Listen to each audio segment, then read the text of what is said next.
হ্যাঁ, অত্যন্ত দুর্ভাগ্যজনক যেন একটা তাণ্ডব লীলা চলছে বর্বরচিত। হ্যাঁ, আগরতলা শহরের সৌন্দর্যায়ন করতে হবে,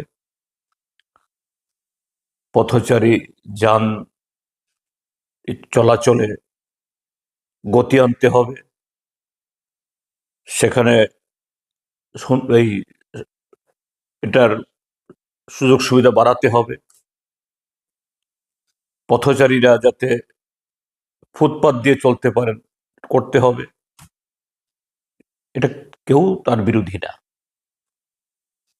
কিন্তু আগরতলা শহর এটা পুরনো, এটা ধীরে ধীরে ধীরে ধীরে তার কলেবর বড় হয়েছে। প্রথম থেকেই সেরকম পরিকাঠামো তৈরি হয়নি। এতে এই সময়ের সাথে হাত ধরে লোক সংখ্যা বেড়েছে, বসতি বেড়েছে, ব্যবসা বাণিজ্য শিক্ষা প্রতিষ্ঠান ইত্যাদি তা আরো বেশি বেশি করে হয়েছে। বিপণী বিতান বা এরকম মার্কেট তৈরি হলো না। আবার দেখা যায় এরা এইভাবে উচ্ছেদ করে কদিন বাদে আবার হকারদের বসিয়ে দেয়। অভিযোগ, স্থানীয় মণ্ডলের নেতারা তাদের কাছ থেকে হাজার হাজার টাকা খেয়ে বসেন, না তোমাদের কেউ উচ্ছেদ করবে না। এবার যে ভাঙলো, লুট করলো মালামাল, সবাই দেখিয়েছে।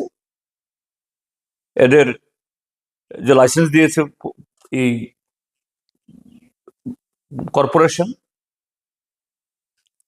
কাজে আমি বলবো যাদের কিভাবে উচ্ছেদ করা হয়েছে এবং হাজার হাজার টাকা ক্ষতিগ্রস্ত করা হয়েছে, সরকার তাদের তালিকাভুক্ত করুন, মিউনিসিপ্যাল কর্পোরেশন সরকার মিলে।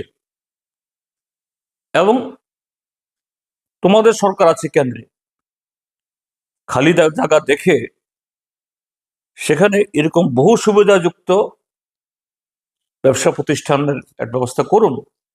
এটা না করে এরকম উচ্ছেদ করা, এটা চরম মানে বর্বরতা, অগণতান্ত্রিক এবং অমানবিক।